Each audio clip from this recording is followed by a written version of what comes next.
हम लोग श्रीमद् भागवतम के दूसरे स्कंद के छठे अध्याय के 46वें श्लोक को देख रहे हैं। और अभी तक आप पहले भी सुन चुके हैं कि ब्रह्मा जी कहते हैं कि हम लोग भगवान के तत्व को नहीं जानते हैं, हम तो उनकी अवतारों के कर्मों को ही गाते हैं। यस अवतार कर्माणि, उनके अवतारों के कर्म को ही गाते। तो इस संबंध में उन्होंने भगवान के महाविष्णु अवतार का वर्णन किया और भौतिक जगत में जो इनकी विभूतियां हैं उनका वर्णन किया। ये सुना आपने? तो अब वह भगवान के शुद्ध सत्वमय अवतारों का वर्णन करने जा रहे हैं, अगले अध्याय में से करने जा रहे हैं। तो इसी की भूमिका बना रहे हैं वो, कि जो भगवान के, आपने सुना था कि जो भगवान के जिनको भगवान का अवतार कहा गया इस जगत में, वह स्वरूपतः भगवान के अवतार नहीं है। लेकिन भगवान के कुछ अवतार ऐसी भी जगत में होते हैं जो शुद्ध सत्वात्मक होते हैं, दिव्य होते हैं, लीला अवतार कहा जाता है। सृष्टि लीला के बारे में तो बताया उन्होंने, और सृष्टि लीला के संबंध में जो परिकर हैं, जितने भी चलने वाले लोग हैं, स्थावर जंगम ब्रह्मा, जितने भी लोग हैं, देवता, सब भगवान के ही रूप हैं। एक रूप है, लेकिन उनका संबंध माया शक्ति से है। लेकिन भगवान के दिव्य अवतार जो लीला अवतार कहलाते हैं, जैसे वराह देव, नरसिंह देव, ये पूर्ण तरह से दिव्य हैं। तो इनके अवतारों के बारे में अब अगले अध्याय में ब्रह्मा जी बोलने वाले हैं। तो उसी के बारे में वह कह रहे हैं कि लीला के अवतारों का वर्णन भक्त लोग, मननशील ऋषिगण करते हैं, और वह लीला कथाएं कान की अपवित्रता को सुखा देती है। ये अर्थ इस श्लोक में बोला जाएगा। तो हम लोग गाते हैं, पीछे गाइए। प्राधान्य तो यान ऋषा मनन्ति लीलावतारान पुरुषस्य भूम्नः। प्राधान्य तो यान ऋषा मनन्ति लीलावतारान पुरुषस्य भूम्नः। आपीयतां कर्णकषाय शोषान् अनुक्रमिष्येत इमान् सुपेशान्। आपीयतां कर्णकषाय शोषान् अनुक्रमिष्येत इमान् सुपेशान्। प्राधान्यतो यान् ऋषा मनन्ति लीलावतारान् पुरुषस्य भूम्नः। प्राधान्यतो यान् ऋषा मनन्ति लीलावतारान् पुरुषस्य भूम्नः। आपीयतां कर्णकषाय शोषान् अनुक्रमिष्येत इमान् सुपेशान्। आपीयतां कर्णकषाय शोषान् अनुक्रमिष्येत इमान् सुपेशान्। प्राधान्यतो यान् ऋषा मनन्ति लीलावतारान् पुरुषस्य भूम्नः। प्राधान्यतो यान् ऋषा मनन्ति लीलावतारान् पुरुषस्य भूम्नः। आपीयतां कर्णकषाय शोषान् अनुक्रमिष्येत इमान् सुपेशान्। आपीयतां कर्णकषाय शोषान् अनुक्रमिष्येत इमान् सुपेशान्। प्राधान्यतो यान् ऋषा मनन्ति लीलावतारान् पुरुषस्य भूम्नः। प्राधान्यतो यान् ऋषा मनन्ति लीलावतारान् पुरुषस्य भूम्नः। आपीयतां कर्णकषाय शोषान् अनुक्रमिष्येत इमान् सुपेशान्। आपीयतां कर्णकषाय शोषान् अनुक्रमिष्येत इमान् सुपेशान्। प्राधान्यतो यान् ऋषा मनन्ति लीलावतारान् पुरुषस्य भूम्नः। प्राधान्यतो यान् ऋषा मनन्ति लीलावतारान् पुरुषस्य पुरुषस्य भूम्नः आपीयतां कर्णकषाय शोषाननुक्रमिष्येत इमान् सुपेशान् आपीयतां कर्णकषाय शोषान् अनुक्रमिष्येत इमान् सुपेशान् प्राधान्यतो यान् ऋष आमनन्ति लीलावतारान् पुरुषस्य भूम्नः प्राधान्यतो यान् ऋषामनन्ति लीलावतारान् पुरुषस्य भूम्नः आपीयतां कर्णकषाय शोषान् अनुक्रमिष्येत इमान् सुपेशान् आपीयतां कर्णकषाय शोषान् अनुक्रमिष्येत इमान् सुपेशान्। हे नारद, अब मैं एक एक करके भगवान के दिव्य अवतारों का वर्णन करूंगा जो लीला अवतार कहलाते हैं। उनके कार्यकलापों के सुनने से कान में संचित सारा मैल हट जाता है। ये लाइन होना चाहिए, ये लीलाएं होना चाहिए। लीलाएं सुनने में मधुर हैं और आस्वाद्य हैं, अतएव ये मेरे हृदय में सदैव बनी रहती हैं। अन्वय देखिए, ऋषि मतलब हे नारद ऋषि, यान प्रधानतः, यान मतलब यान जो सब मुख्यतः भूमना पुरुषस्य, भूमना मतलब सर्वश्रेष्ठ होता है, सबसे बड़े सर्वश्रेष्ठ भगवान के, ये भगवान श्री कृष्ण के बारे में बात हो रही थी। आमनंती पुरुषावतार को पूछते हैं। वे सब मुख्यतः सर्वश्रेष्ठ भगवान के पुरुष अवतार को पूछते हैं। कर्ण कषाय, असत कथाओं को सुनने से जो कानों में दोष आ जाते हैं उनको, कषाय मतलब कचरा, सुपेशान सुनने में मधुर उनके कार्यकलाप, मनोहारी सुंदर मनोहारी, सुपेशान करते होता है, शोषान विनष्ट करते हैं। किसको विनष्ट करते हैं? कर्ण कषाय को विनष्ट करते हैं। ईमान लीला अवतारम, जिस रूप में वे मेरे हृदय में हैं, जैसा मैं उनको समझा, मेरे हृदय में है का मतलब मेरे हृदय में वह लीला चल रही है। जिन लीलाओं को मैं जानता हूं, अनुभव किया है, ब्रह्मा जी को सुनाने के लिए कोई नहीं आया था। या तो ब्रह्मा जी ने भगवान की लीलाओं को देखा है साक्षात, भगवान जब यहाँ पे लीला किए हैं, या लीला उनकी स्फुरित हुई उनके हृदय में भक्ति के प्रभाव से। पहले बोल चुके हैं कि अपने बड़ी उत्कंठा से भगवान हरि को अपने हृदय में धारण किए हुए। उसका मतलब क्या है? ऐसा नहीं भगवान खाली चुपचाप बैठे वहां पे, भगवान की लीला भक्तों के हृदय में स्फुरित होती है। तो ब्रह्मा जी के हृदय में जो लीला स्फुरित हो रही है और जिन लीलाओं का उन्होंने साक्षात दर्शन किया है, जैसे अब देखिए ब्रह्म विमोहन लीला एक लीला है जिसको ब्रह्मा जी ने साक्षात देखा, और अन्य लीलाओं को भी ब्रह्मा जी देखते ही। हम कई बार सुनते हैं कि जब भगवान श्री कृष्ण लीला कर रहे हैं या अन्य अवतार लीला कर रहे हैं तो भगवान ब्रह्मा जी और देवता सब उसको देखते हैं। जैसे वराहदेव की लीला है, वह वो तो ब्रह्मा जी के नाक से ही प्रकट हुए थे वराहदेव, तो क्या उसको नहीं देखा?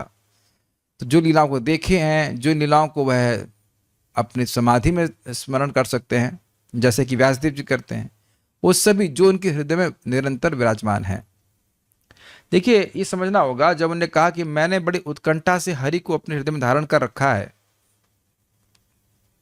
इसका अर्थ है कि लगातार जिन लीलाओं का, भगवान के नाम का, चरित्र का मैं निरंतर चिंतन करता हूं, बड़ी उत्कंठा से, बड़े मनोयोग से चिंतन करता हूं कि उससे भगवान ब्रह्मा जी को बड़ा सुख मिलता है। थोड़ा समझने का प्रयास कीजिए। हम लोग नेट ऑफ इंस्ट्रक्शन में सुन चुके हैं, तन्नाम रूप चरितादिषु कीर्तनानो स्मृत्यो क्रमेण रसना मनसि नियोज्य तिष्ठन् व्रजेत तदनुरागी जनानुगामी कालम नयेदखिलमित्युपदेश सारम। सारे उपदेशों का सार यही है कि 24 घंटे व्यक्ति भगवान के नाम, रूप, चरित्र आदि को पहले इसमें अपनी जीवा को लगाए, जीवा को बोलने में लगाए, और फिर क्रम से मन को भी लगाए। तो अब यह तो उच्च कोटि की अवस्था है, सिद्ध अवस्था है। तो अब ऐसी अवस्था तो ब्रह्मा जी को पहले से प्राप्त है।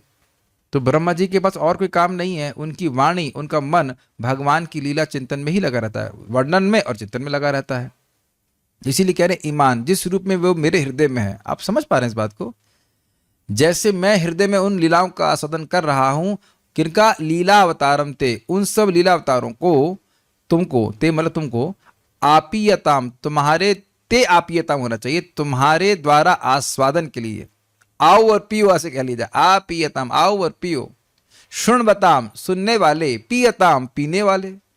ये कथा केवल सुनी नहीं जा रही है, आपियताम। देखिए आपियताम का अर्थ क्या होता है, यहां बात सुनने को पीने से क्यों बोल रहे हैं। जैसे मान लीजिए कोई अब ये अमृत होता, आहा करता है ना, कुछ जूस बहुत अच्छा पीता है, तो खाली उसको ऐसे नहीं लिया कि भाई गड़ गड़ गट गट करके पी, जैसा नहीं पीता है।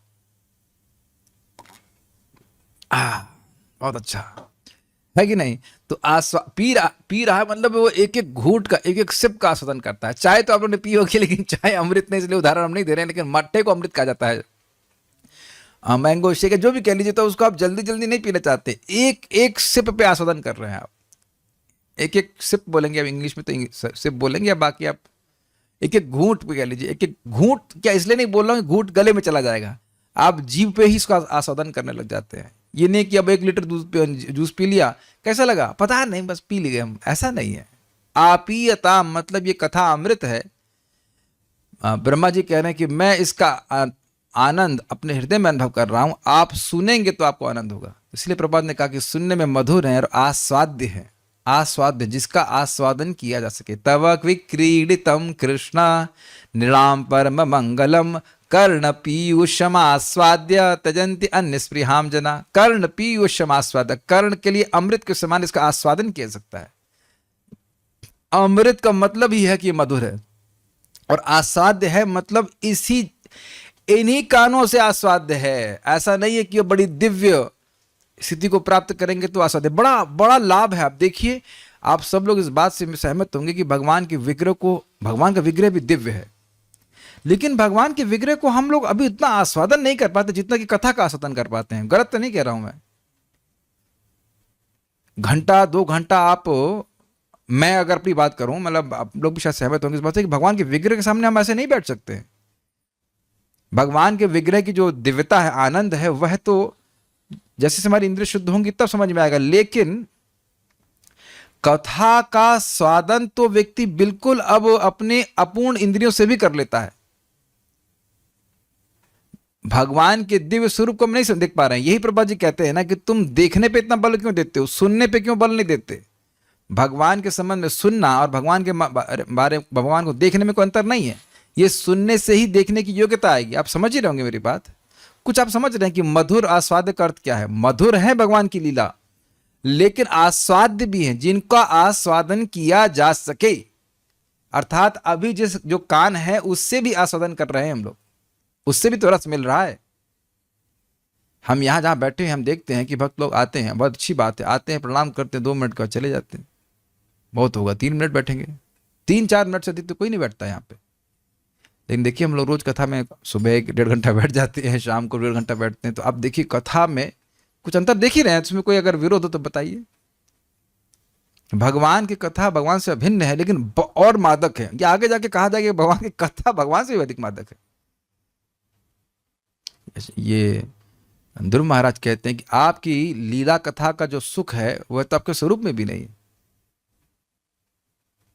ये आप ध्रुव महाराज की प्रार्थना में सुनेंगे। हम लोग उसको चर्चा किए थे ध्रुव टीला पे, जहां तक मुझे स्मरण आ रहा है ना, वहां नहीं किए थे, अभी तक किए नहीं इसको, लेकिन है ऐसा। ध्रुव महाराज बोलेंगे से, ये अद्भुत है ना। जैसे वो रूप गोस्वामी कहते हैं, मैं एक बार कृष्ण बोलता हूं तो मुझे इच्छा होती है कि मैं अरबों अरबों मेरे कान होते। तो जो सुख भगवान श्री कृष्ण स्वयं चैतन्य महाप्रभु के रूप में आकर अपनी भक्ति का, अपने लीला कथा का, अपने नाम का आस्वादन करना चाहते हैं। बड़ी अद्भुत बातें हैं। तो आपीयताम का मतलब है कि आपके आस्वादन के लिए आप आइए, इसको खूब पीजिए अच्छे से। अनुक्रमिश, मैं क्रमशः सुनाता हूं, धैर्य से बैठिए और सुनिए, एक के बाद एक, एक के बाद एक, एक के बाद वह सुनाएंगे। ठीक है, तो श्लोक देखिए। प्राधान्यत यान ऋष आमनंती। अब इसका अर्थ इस तरह से लीजिए कि प्राधान्यतः जिन लीलाओं को हे ऋषि महान लोग गाते हैं। लीलावतारन पुरुष से भूमना, भूमना पुरुष की लीलावतारों को, पुरुष से भूमना मतलब भगवान श्री कृष्ण, उनको, और आप ये ताम, उसको आप आस्वादन कीजिए, पीजिए। तो पीने से क्या हो जाएगा? तो कहते हैं कर्ण कषाय शोषण, जो कानों की भगवान की वार्ता के अलावा सुनने की प्रवृत्ति है, यही कानों का कचरा है। तो इस कानों के कचरे को शोषण अर्थात सुखा देता है, विनष्ट कर देता है, अर्थात कानों की अब यह प्रवृत्ति समाप्त हो जाती है कि भगवान के यश के अलावा और कुछ सुनना चाहें, उसको अब और कुछ सुनना अच्छा नहीं लगेगा। भगवान की कथा के द्वारा ही कथा में रुचि उत्पन्न होती है, और जब वह रुचि उत्पन्न होती है तो कथा से अलग वस्तु के बारे में सुनने की इच्छा समाप्त हो जाती है। यही तो मैं बोल रहे थे ना, तव विक्रीडितम कृष्णा नृणाम परम मंगलम कर्ण पीयूषमास्वाद्य त्यजति अन्न स्पृहाम जना। हे कृष्ण, आपकी लीला कथा इतनी अद्भुत है। नृणाम परम मंगलम, मनुष्यों के लिए परम मंगलमय है। क्यों मंगलमय है? तो कहते हैं कर्ण पीयूषमास्वाद्य आपीयताम आस्वाद्य, कानों के द्वारा इस अमृत को जब आस्वादन करते हैं तो त्यजंती अन्य स्पृहाम जना, अन्य स्पृहाओं को, अन्य इच्छाओं को त्याग देते हैं। न सिर्फ कान की इच्छा को त्यागते हैं, और सारी इंद्रियां भी अब अपने भोगों से निवृत्त हो जाती हैं। हाँ, लिखा है कि पत्नी और बच्चों की आसक्ति को त्याग देते हैं, यहाँ तक कि मोक्ष की आसक्ति को त्याग देते हैं। लेकिन लिखा है कि अन्य स्पृहाम, अर्थात कथा की स्प्रिया को नहीं त्यागते, कथा के अलावा अन्य जो स्प्रिया उसको त्याग देते हैं। तो ये मंगल हुआ कि नहीं जीवों का? तो अनुक्रमिष्य यानी अनुक्रम से, एक के बाद एक, ते आपको, तुभ्यम तुमको, ईमान सुपेशान, यह ईमान मतलब यह लीलाएं जो मेरे हृदय में विद्यमान है, और सुपेशान मनोहारी हैं, अत्यंत सुंदर है, मेरे मन को हरी हुई है। तभी तो कह रहे हैं कि मेरा मन असत पथ पे नहीं जाता। आप समझ में आया? ब्रह्मा जी ने कुछ पहले श्लोकों में बोला था कि मेरा मन कभी असत पथ पे नहीं जाता। अब समझ में आ रहा है कि क्यों असत पथ में नहीं जाता? क्योंकि उनका मन सदैव भगवान की लीला कथा में ही निमग्न रहता है। देखिए, इस जगत में कोई व्यक्ति कहीं जा रहा है तो किसी न किसी व्यक्ति को अपने चित्त में ढोके जा रहा है कि नहीं? अभी क्लास में आने से पहले किसी व्यक्ति ने कहा इतना पेमेंट करना है, तो क्लास में आते आते मैं अब कुछ क्षणों के लिए कथा को भूल करके बिल के बारे में सोच रहा था कि ये बिल का पेमेंट करना है। ये सोचने वाली बात है कि नहीं? क्या इसी प्रकार से आप लोग भी नहीं थे? क्लास में आने से पहले कुछ लोग सोच रहे हैं कि क्लास सुनना है, हम भी सोच रहे थे कि बोलना है, लेकिन जस्ट उससे पहले कुछ वो देख लेता, ऐसे परेशान नहीं था, सोच रहा था कि हाँ इसका पेमेंट करना है, क्या हो। कहने का आशय यह है कि कोई व्यक्ति यहां से किधर भी कहीं घूम रहा है तो कुछ सोच रहा है ना। तो ये तो कृष्ण के बारे में सोच रहा है या माया के बारे में सोच रहा है? तो ब्रह्मा जी कहते हैं कि मैं माया के बारे में कभी सोचता ही नहीं, हमेशा भगवान के बारे में सोचता हूं। तो जिस लीला कथा को, भगवान के चरित्र को, इनके जिसका सीरियल कह लीजिए अब ब्रह्मा जी के हृदय में निरंतर चलता रहता है, उन्हीं को क्रम से एक के बाद एक वह नारद जी को सुनाना चाहते हैं, जिसका वो आस्वादन कर सकें। ठीक है? हाँ, तो आगे देखते हैं। आप देखिए कि इस श्लोक को न भी समझा था, केवल सुनने में कितना अच्छा लग रहा था। तो कानों के लिए अच्छा है कि नहीं? अगर ये कानों के कषाय को, कर्ण कषाय को नहीं सुखाता तो आप लोग क्लास में कैसे आते? इस क्लास से कोई भौतिक लाभ एटलीस्ट अभी तुरंत नहीं मिल रहा है। अगर कोई चाहता है तो स्वर्ग आदि जो चाहे मिल जाएगा, उससे कोई बड़ी बात नहीं है। लेकिन वैसे आप लोग, मैं नहीं समझ रहा कि भौतिक लाभ के लिए भागवतम को सुनने के लिए आए हैं। ऐसा नहीं है कि ये भविष्य में होगा, ये आप लोगों के संग ये हो रहा है। Is it understandable? भगवान की कथा अच्छी लग रही है, ये आप अभी भी अनुभव कर रहे हो, और नहीं तो ये रोज भक्त लोग क्यों आ रहे हैं कथा सुनने के लिए? विचारने की बात है कि नहीं? ना से कोई हम पैसे का कोई डिस्कशन हो रहा है, ना कुछ हो रहा है, ना कोई डिग्री मिल रही है, लेकिन फिर भी सुनने के लिए आ रहे हैं।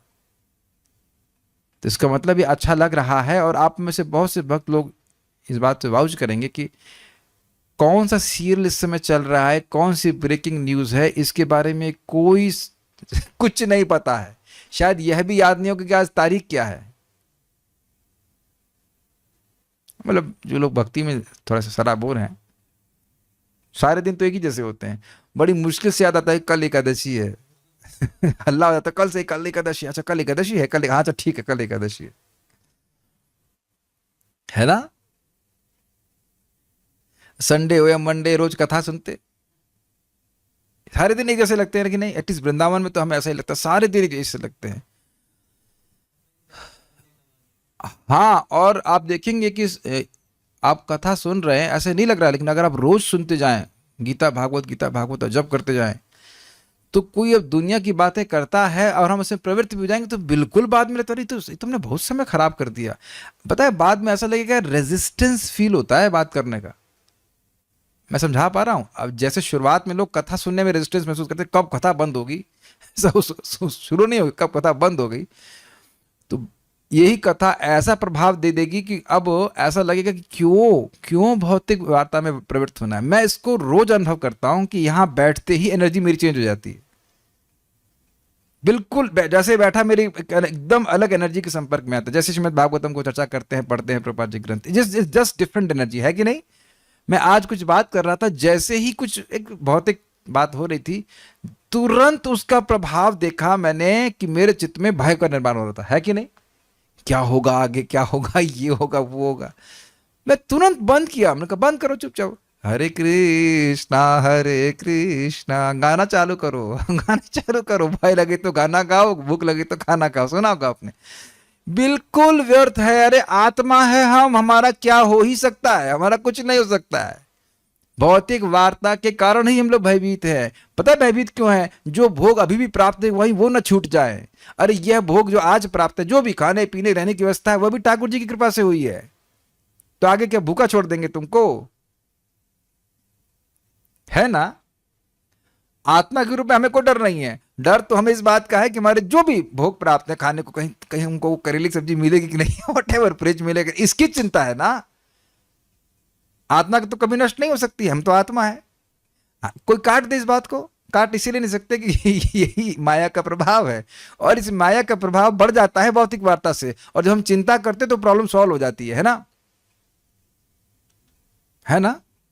जब कोई समस्या होती है उसके ऊपर हम चर्चा करते रहते हैं और फिर चिंता करते रहते हैं, तो समस्या सॉल्व हो जाती है ना।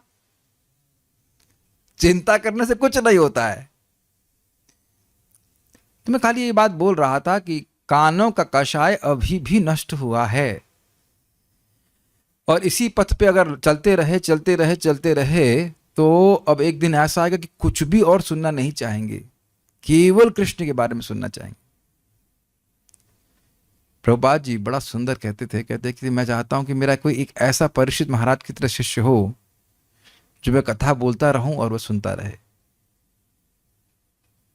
This is how we should cultivate Krishna consciousness. आगे जाकर के आप सुनेंगे भागवत में कि व्यक्ति को अपना जीवन ऐसे ढालना चाहिए कि एक भी दिन हरि कथा के बिना ना बीते।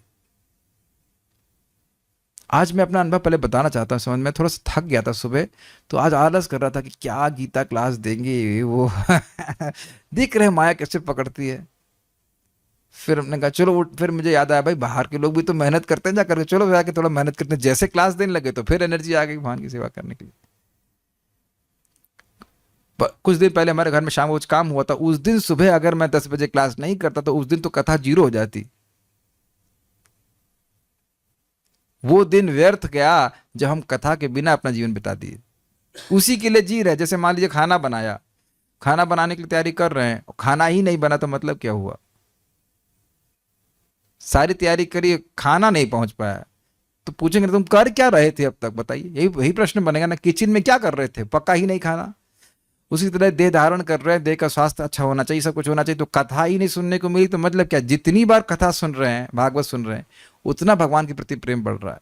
और समझ रहे हैं बात, जैसे जैसे प्रेम बढ़ता जा रहा है, ये कर्ण का कषाय, यह शोषण, ये समझने का प्रयास कीजिए। हम लोग नेटवर्क इंस्ट्रक्शन में पढ़ चुके हैं, जैसे ही कोई व्यक्ति भौतिक वार्ता करता है, तुरंत माया उसको पकड़ लेती है, तुरंत उसकी देहात्म बुद्धि आ जाती है कि मैं देह हूं, जैसे ही अत्याहार प्रयास से प्रजल्प में आया था, जैसे ही वाणी को हम भगवान के इतर कुछ बोलते, भगवान से अलग कुछ बोलते हैं, तुरंत देहात्म बुद्धि आ जाती है कि मैं देह हूं। तो भगवान के यश गाने में ही भक्त लोग लगे रहते हैं। यही तो बोले ऋषिगण उसी में लगे रहते हैं और कुछ बात तो करते ही नहीं है, उनके पास और कोई बात का स्कोप ही नहीं है, क्योंकि इसमें सुख अनुभव करते हैं। जो चीज आपको और अधिक अधिक सुखी कर रही उसको त्यागेंगे कभी, बताइए? इसी को तो रशौनक ऋषि ने प्रथम स्कंद के प्रथम अध्याय में कहा, वयम तु न वितृप्यामा उत्तम श्लोक विक्रमे यद शृण्वताम रसज्ञानाम स्वादु स्वादु पदे पदे। वही अर्थ यहाँ पे आपियताम शब्द से आ रहा है। वयम तु न वितृप्यामा, मान लो सुखदेव गोस्वामी को कहते, सुखदेव गोस्वामी नहीं, सूत गोस्वामी कहते यार आप एक प्रश्न करते, दो प्रश्न करते, आप तो प्रश्नों की जड़ी लगा दिए हैं, एक के बाद एक प्रश्न की जड़ कह रहे हैं। तो वयम तु न वितृप्यामा, हम लोग तृप्त नहीं हो रहे हैं, हम लोग तो विशेष रूप से तृप्त नहीं हो रहे कथा से, हम लोग तो नहीं हो रहे हैं, मतलब अन्य लोग हो सकते हैं, हम लोग नहीं हो रहे हैं। वयम तु न वितृप्यामा, किससे तृप्त नहीं हो रहे हैं? उत्तम श्लोक विक्रमे, भगवान कृष्ण के, विष्णु के विक्रम अर्थात उनकी कथाओं के लीला श्रवण, कथाओं के श्रवण से हम तृप्त नहीं हो रहे हैं। क्यों? कह रहे वयम तु न वितृप्यामः उत्तम श्लोक विक्रमे यद शृण्वताम, जिसको जो सुन रहा है। तब सुनने का क्या मतलब है? देखिए कान आकाश स्वरूप है, कान कभी भरते नहीं है। तो ऐसा नहीं कि अब आधा घंटा कथा सुन ली तो कान भर गया, तो इसलिए श्रृणुताम शब्द का उपयोग कर रहे हैं कि जो सुन रहे हैं उसको, उनके कान कभी भरने वाले नहीं है, कान आकाश स्वरूप है। कितना भी कथा सुन लो कान खाली रहेगा और सुन सकता है। और अब कोई कहे सुन रहा है लेकिन अब मान लीजिए कथा की रस को ना समझता हो तो बोर हो जाए, ये भी हो सकता है। ये देखा जाता है कि जब हम लोग क्लास कर रहे होते कोई अकस्मात नया व्यक्ति आ जाता है तो उसे समझ ही नहीं आ रहा तो क्या बोल रहे हैं, तो रस को नहीं समझेगा तो छोड़ देगा। तो कह रहे हैं नहीं हम तो रसज्ञ हैं, हम कथा के रस को जानते हैं। हाँ लेकिन कुछ कुछ चीज़ें होती हैं जिनके रस को हम जानते हैं लेकिन बाद में रस समाप्त हो जाता है, जैसे गन्ना इक्षुवत। श्रीधर स्वामी पाद कहते हैं कि भाई देखिए जैसे अब गन्ने को शुरुआत में चबाते हैं, शुरुआत में रस होता है, बाद में रस समाप्त हो जाता है, व्यक्ति फेंक देता है। तो कहते हैं नहीं, यज शृण्वताम रसज्ञा नाम स्वादु स्वादु पदे पदे, इस कथा में हर पद पे, हर श्लोक में, हर शब्द में उन्हें स्वाद का अनुभव होता है और अधिक आस्वादन करते हैं, इसलिए हम कभी तृप्त नहीं होने वाले। शौनक ऋषि से बोल रहे हैं, सभी को साथ लेकर के बोल रहे, तो आप समझ ही रहे होंगे कि क्यों व्यक्ति कर्ण के कषाय से मुक्त हो जाएगा। भगवान की कथा इतनी मादक है कि अब उनको उनका आस्वादन करने में ही व्यक्ति का जीवन व्यतीत हो जाता है। श्रीधर स्वामी पाद की टीका देखते हैं। भगवान के शुद्ध सात्विक अवतारों का वर्णन करने के लिए ब्रह्मा जी प्राधान्यतः इत्यादि श्लोक को बदलाते हैं। मतलब अभी तक जो भगवान ने वर्णन, ब्रह्मा जी ने भगवान के अवतार का वर्णन किया उसमें पुरुषावतारों का वर्णन किया, तो ये तो दिव्य हैं, लेकिन आगे जो उनका वर्णन किया वह सब भौतिक प्रकृति में आते हैं। देवताओं का वर्णन किया, भूत प्रेतों का वर्णन किया, बहुत सारे लोग का वर्णन किया, चराचर प्राणियों का वर्णन किया, तो काल का भी वर्णन किया, तो इन सब का संबंध भौतिक प्रकृति से है। लेकिन अब जैसे मैंने आपको बताया था नरसिंह देव हैं, वराह देव हैं, ये भगवान के शुद्ध सत्व अवतार हैं, भगवान के पूर्णांश हैं, और ये आकर के यहाँ पे बड़ी सुंदर लीलाएं करते हैं, तो उनको सुनने से विशेष सुख मिलता है, इसलिए वह उसका वर्णन कर रहे हैं इस श्लोक में। असत कथाओं को सुनने से जो कानों में दोष आ जाते हैं उन सबों को विनष्ट करने का काम करती हैं। क्या करते हैं? ये जो कथा लीला का अवतारों की कथा है। असत मतलब क्या होता है? असत मतलब भौतिक, जिसका शाश्वत अस्तित्व नहीं है, उसे कहते हैं असत।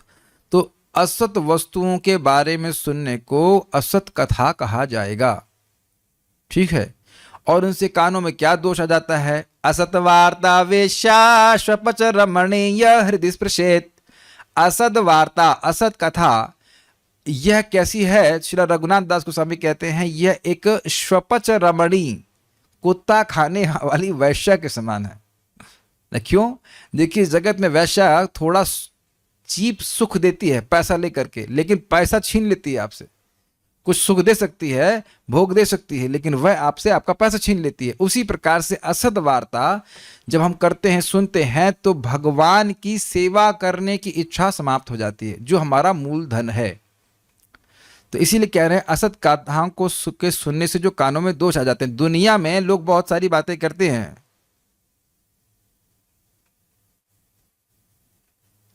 नाम संति सहस्रशः,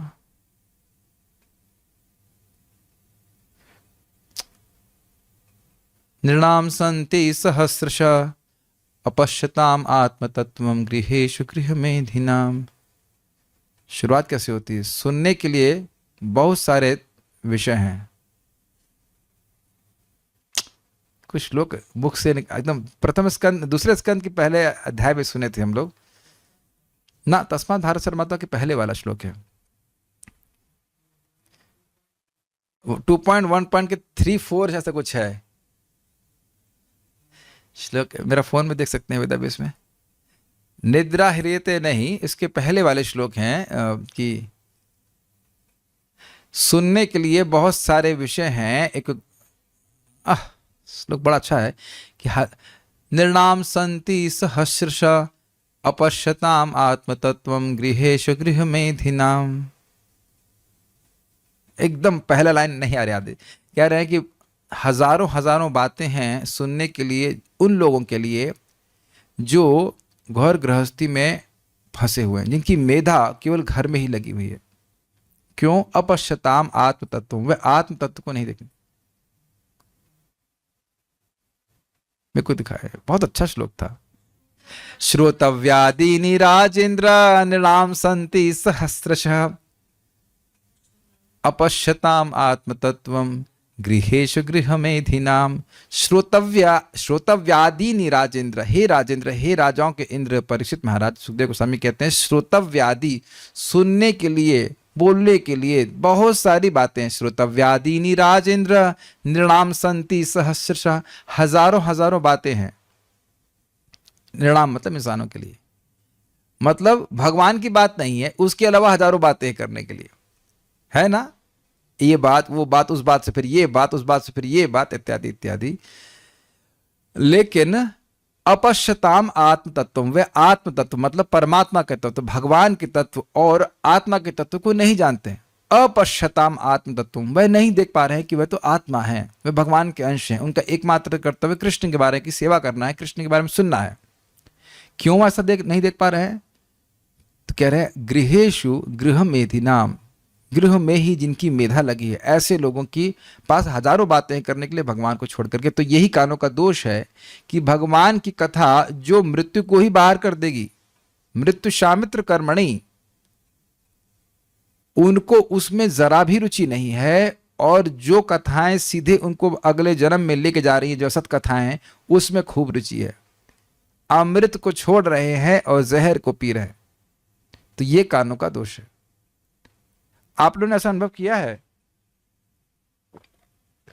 कि आपके जो लोग भौतिकतावादी रिश्तेदार आदि हैं, उनको आप 2 मिनट के लिए भी गीता भागवत किससे नहीं बोल सकते। 2 मिनट गिन के घड़ी में आप देख लीजिएगा, 2 मिनट वह नहीं सुन सकते। उनको कहो कि क्लास में चल के सो, तो वह भी उनको स्वीकार नहीं होगा। कहो तो भाई जाओ क्लास में जाके सो जाओ, नींद अच्छी आ जाएगी, तो वह भी स्वीकार नहीं होगा। आप बलराम हॉल में देखिए, बाहर के लोग आते हैं, 5-10 मिनट देखेंगे, उसके बाद वो उनसे रहा नहीं जाता, उठ के भाग जाते हैं। उनसे तो वो अच्छे हैं कि कम से कम क्लास में आकर नींद तो पूरी कर ले, कम से कम कुछ तो कान में जा रहा है ना। वास्तविक रूप से मुझे डांटना नहीं चाहिए, अरे भाई कम से कम आकर बैठ रहा है, नहीं समझ रहा है, लेकिन मान लो नींद ही आ रही, तो कम से कम कान तो लगाया हुआ है ना। बात तो सही है। लेकिन कुछ लोग तो 10 मिनट भी नहीं बैठ पाएंगे। तो आप समझ गए ना क्यों? क्योंकि कान में अप्रवृत्ति है भगवान के बारे में सुनने, बिल्कुल नहीं सुनना चाहते। तो अब किसी तरह से भक्तों की संगत में आकर के वह कानों से भगवान के बारे में सुनता है, तो ये जो पहले का दोष है असत कथा का, वह निवृत्त हो जाता है। आप समझ पा रहे हैं मेरी बात? कोई कहे कि हमें कथा में रुचि नहीं है, तो क्या होगा? कथा सुनने से ही कथा में रुचि होती है। कोई कहता है हमें कथा समझ में नहीं आती है, तो नहीं सुनने से समझ में नहीं आने लग जाएगी। ये बड़ा सुंदर बात है। परम पूज्य गौर कृष्ण महाराज कहते थे, महाराज जी हमको समझ में नहीं आता क्लास, तो क्या नहीं सुनोगे तो स्फुरित होने लग जाएगा? अरे सुनते सुनते ही तो व्यक्ति को समझ में आता है। तो यही कहने का अर्थ है कि जैसे जैसे व्यक्ति कथा सुनता जाएगा, तो उसकी अब कथा में रुचि उत्पन्न हो जाएगी। और एक बात समझ भी रहोगे आप लोग पहले से, कि पहले उतना समझ में नहीं आता था, लेकिन अब समझ में आता है तो और भी अच्छा लगेगा। और आगे जाकर के आप देखेंगे कि इतना तेजी से समझ में आएगा कि बस जो बोल रहे हैं तुरंत समझ में आ रहा है। मैं आपको गारंटी दे सकता हूं इस बारे में कि अगर आप जप करते रहें, भगवान का प्रसाद ग्रहण करते रहें, तो जैसे बोला जाएगा वैसे तुरंत समझ जाएंगे आप। कोई कठिनाई नहीं होगी। विश्वास से इस बात को आप स्वीकार कीजिए। जैसे बोला जाएगा वैसे समझ में आ जाएगा, जैसे बोलेंगे तुरंत समझ में आ जाएगा। और फिर नेक्स्ट स्टेप है कि उसको आप स्वीकार भी कर पाएंगे। ये हम सुन चुके हैं, श्रवण दशा, वर्ण दशा। कुछ हम सुनते हैं, स्वीकार नहीं करते, लेकिन अब फिर धीरे धीरे इसको स्वीकार भी करने लग जाएंगे, उस पर आप मनन करने लग जाएंगे, यह सब होने लग जाएगा। धैर्य से भक्ति करते रहिए। सुपेशान अर्थात श्री भगवान के जो लीलामृत अवतार हैं वे अत्यंत सुंदर हैं, मनोहारी हैं। सुंदर वस्तु हमारे मन को हरने वाली होती है। तो उस अर्थ में कह रहे हैं कि जितने भी लीला अवतार हैं, उनकी लीलाएं हैं, वह सब बहुत सुंदर हैं। हे ऋषि, ऋषि नारद जी, मैं उन सबों को क्रमशः आपको सुनाता हूं, अर्थात उस अनुक्रम से आपीयताम, अर्थात इस अमृत को आपके द्वारा पिया जाए, अथवा पीयताम अर्थात उन कर्ण कषायों को विनष्ट करने वाले लीला अवतारों को एक एक करके पूर्ण रूप से सुने। समझे?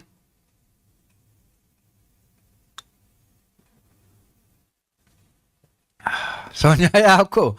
ये अब एक घूंट लिया आपने। अच्छा, मान लो वराहदेव के बारे में सुन रही, वराहदेव की लीला। अच्छा अच्छा। नेक्स्ट नरसिंहदेव की लीला। समझ आया है कि नहीं?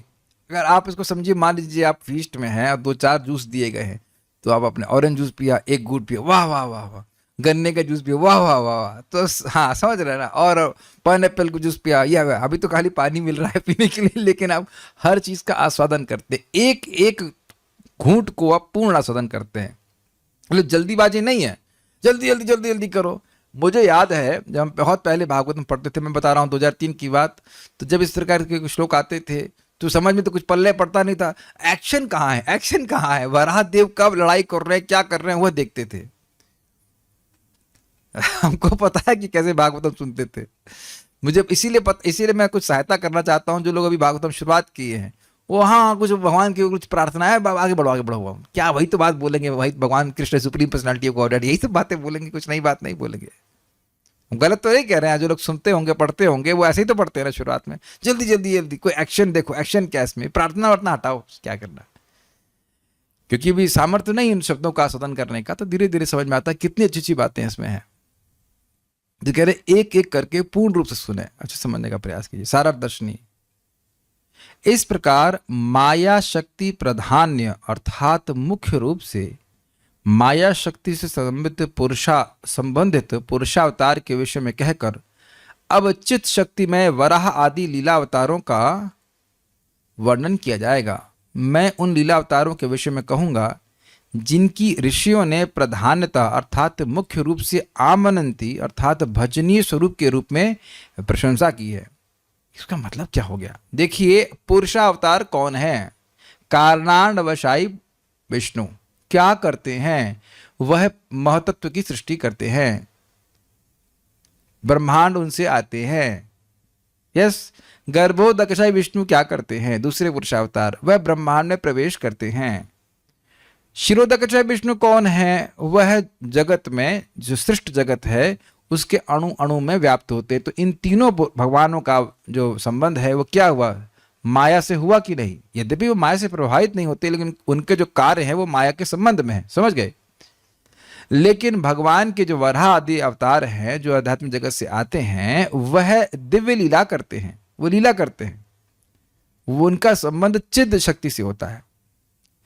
ध्यान देना होगा कि तीनों भगवान विष्णु ये दिव्य ही हैं, लेकिन इनका कार्य माया से के संबंध में है। लेकिन जो वराह आदि हैं, नरसिंह भगवान हैं, यह सब जो अवतार आते हैं यह चिद शक्ति के विलास के रूप में, क्षमा कीजिएगा, चिद शक्ति के विलास के रूप में नहीं, ये चिद शक्ति से संबंधित है। ये शक्ति के विलास नहीं है, ये शक्तिमान है स्वयं। अब मेरी समझा ना, स्पिरिचुअल एनर्जी आध्यात्मिक शक्ति का ही प्रकाशन करते हैं ये। तो उनकी लीलाएं विशेष रूप से मधुर होती हैं, इसलिए उसको ऋषियों ने आमनंती मतलब भजनी स्वरूप के रूप में प्रशंसा की। मतलब यही लीलाएं भजनीय हैं, ये अर्थ है। भगवान की सृष्टि लीलाएं भी तो हैं अद्भुत, लेकिन स्वयं अब ऋषि नारद जी हैं और ब्रह्मा जी भी महान ऋषि हैं, तो कह रहे हैं कि इन लीलाओं को विशेष रूप से उनकी प्रशंसा, इनका ही भजन करना चाहिए, इनको ही गाना चाहिए, यह अर्थ है। आम अनंती का मतलब इनकी भजनीय के रूप में प्रशंसा की, इनका भजन होना चाहिए, इनका गायन होना चाहिए। तन्नाम रूप चरितादि सुकीर्तनानु स्मृत्यो क्रमेण रसना मनसी नियोज्य। अपने मन को भगवान श्री कृष्ण के नाम रूप चरित्र में लगाना चाहिए। तो आप रूप गोस्वामी जी एक ऋषि भक्त है, इस बात को बोल रहे हैं कि भगवान की लीला कथा में इसको लगाना चाहिए, ये अर्थ समझ में आया। यही प्रशंसनीय है। ये विषय कर्ण कषाय शोषान अर्थात अन्य वार्ता की श्रवण वासना को सुखा देते हैं। स्पष्ट समझ में आ गया। जो भगवान से अलग बात है उसको सुनने की इच्छा ही गायब हो जाती, सूख जाती है। मान लो लबालब भरी हो तो भी सूख जाती। जैसे अभी आजकल हम देखते हैं कि हम आचमन पात्र रखते हैं दिन में और सुबह तक देखते हैं सब गायब पानी। आप लोगों के संग ऐसा हुआ है? अब देखना आजकल गर्मी है तो गिलास आधा गिलास पानी रख दीजिए और सुबह तक सब गायब हो जाता है। तो ये जो लबालब हमारे हृदय में अन्य बातों को सुनने की इच्छा है वह कथा की प्रभाव से गायब हो जाएगी। बहुत सुंदर बात है, बहुत सुंदर बात है। भगवान से कुछ अलग बोलने की इच्छा ही भोग इच्छा का प्रतीक है। वो ही इच्छा गायब हो गई तो अब और कोई इच्छा नहीं रहेगी भोग की। मैं समझा पा रहा हूं? जब भगवान से अलग कोई बात ही करने की इच्छा नहीं है तो फिर अन्य इंद्रियों की इच्छा तो गायब ही मानिए आप। हम पहले से सुन चुके हैं कि अगर जीभ संयमित है तो बाकी सारी इंद्रियां संयमित है। तो जीभ अगर कुछ बोलना ही नहीं चाहती भगवान से इतर, भगवान से अलग, तो अब इसका मतलब है सारी इंद्रियां संयमित हैं। आप समझने का प्रयास कीजिए। जब आंख कुछ देखेगी, कान कुछ सुनेंगे, तब ना बोलेंगे। आप मेरी बात को समझ पा रहे हैं? कुछ भी भगवान से के अलावा बोलने की इच्छा ही नहीं है। तो यानी कि आप ना तो किसी चीज को देखने में इंटरेस्ट है, ना किसी चीज को चखने में इंटरेस्ट है, ना कुछ सुनने में इंटरेस्ट है। अरे ये सब करके ही तो बोलते हैं। आप वर्णन करते हो ना, आम बहुत अच्छा था, ये बहुत अच्छा है, वो बहुत अच्छा है, कुछ चखा, ये खुशबू बहुत अच्छी आ रही है, सूंघा। ज्ञान इंद्रियों के द्वारा जो ज्ञान हम ग्रहण करते हैं उसी का वर्णन अपनी वाणी से करते हैं कि नहीं करते हैं? ये बताइए। आप नहीं कैच कर पा रहे हैं? दुनिया में जो बातें हम अपनी ज्ञान इंद्रियों से ग्रहण करते हैं, कान से, आंख से, त्वचा से और नाक से और जीभ से, उसी का वर्णन करते हैं कि नहीं करते हैं? हाँ या ना? ये तो समझ में आ रहा है। तो वाणी से किसी और चीज को वर्णन करने की इच्छा ही नहीं है तो बाकी मतलब इंद्रियां भी सीमित हैं, उधर वो कोई कुछ इंटरेस्ट नहीं है उनका उसमें। बड़ी गहरी बात है ये। यानी कथा सुनने से सारी इंद्रियां शांत हो जाती, ये प्रमाणित हो रहा है। वो बहुत सुंदर बात है। यानी कि भोग की इच्छा, दूसरे भगवान से अलग बात करने की इच्छा होने पर भी कथा सुनने से कथा ही उस अन्य कथा को, भगवत इतर कथा की स्वाद को नष्ट कर देती है।